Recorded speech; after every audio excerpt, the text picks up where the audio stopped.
Assalamualaikum warahmatullahi wabarakatuh. Perkenalkan, saya Genta Satria dengan NIM D1A023-10386. Perkenalkan, nama saya Handika Pratama dengan NIM D1A023-10388. Di sini kami akan menjelaskan tentang konflik tenurial ketika tanah menjadi sumber sengketa. Tanah bukan sekedar tempat berpijak, ia adalah sumber kehidupan, identitas, dan harapan bagi jutaan orang Indonesia. Namun, di balik kesuburannya tersimpan kisah panjang tentang perebutan hak, kepemilikan, dan kuasa. Inilah yang kita sebut sebagai konflik tenurial. Konflik atas penguasaan dan pemanfaatan lahan. Konflik ini tidak hanya memisahkan manusia dengan tanahnya, tetapi juga memicu ketimpangan sosial dan ketidakadilan. Secara sederhana, konflik tenurial adalah perselisihan mengenai penguasaan, pemanfaatan, atau kepemilikan lahan. Kata tenurial sendiri berasal dari kata tenur yang berarti penguasaan atas atau kepemilikan. Jadi, konflik tenurial itu bisa terjadi saat dua atau pihak mengklaim hak atas lahan yang sama, baik untuk tempat tinggal, bertani, maupun kegiatan ekonomi lainnya. Konflik ini tidak hanya terjadi antara individu, tapi juga antara masyarakat dan negara, masyarakat dengan perusahaan, bahkan antara kelompok masyarakat sendiri. Di Indonesia, konflik seperti ini sudah terjadi sejak lama. Sejak masa kolonial, penguasaan tanah seringkali tidak berpihak pada masyarakat kecil. Setelah kemerdekaan, persoalan itu masih berlanjut karena sistem administrasi pertahanan yang tumpang tindih dan tidak selalu adil. Ada banyak penyebab konflik tenurial. Salah satunya adalah tumpang tindih perizinan dan kebijakan. Misalnya, satu kawasan dinyatakan sebagai hutan oleh pemerintah, tetapi masyarakat sudah tinggal di sana selama puluhan tahun dan mengelolanya sebagai lahan pertanian. Ketika izin perusahaan diberikan untuk mengelola kawasan itu, masyarakat tiba-tiba dianggap menempati tanah negara, maka konflik pun tak terhindarkan. Penyebab lain adalah ketimpangan penguasaan tanah. Sebagian besar lahan produktif dikuasai oleh segelintir pihak besar, sementara banyak masyarakat kecil tidak memiliki lahan sama sekali. Selain itu, pembangunan infrastruktur, perkebunan besar, tambang, dan proyek strategis nasional juga sering memicu konflik baru, terutama ketika proses pembebasan lahan tidak dilakukan secara transparan dan adil.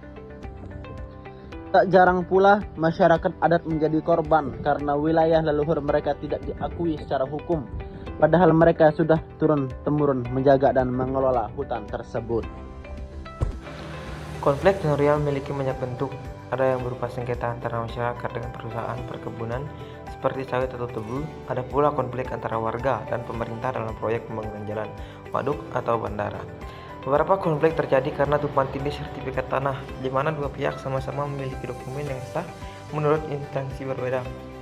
Contohnya, di beberapa daerah di Sumatera dan Kalimantan, masyarakat adat bersengketa dengan perusahaan yang memiliki izin kehutanan.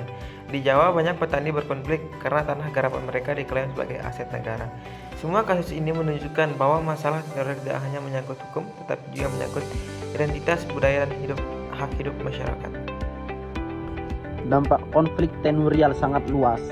Dari sisi sosial, konflik lahan sering menimbulkan perpecahan antar warga, bahkan bisa berujung pada kekerasan fisik.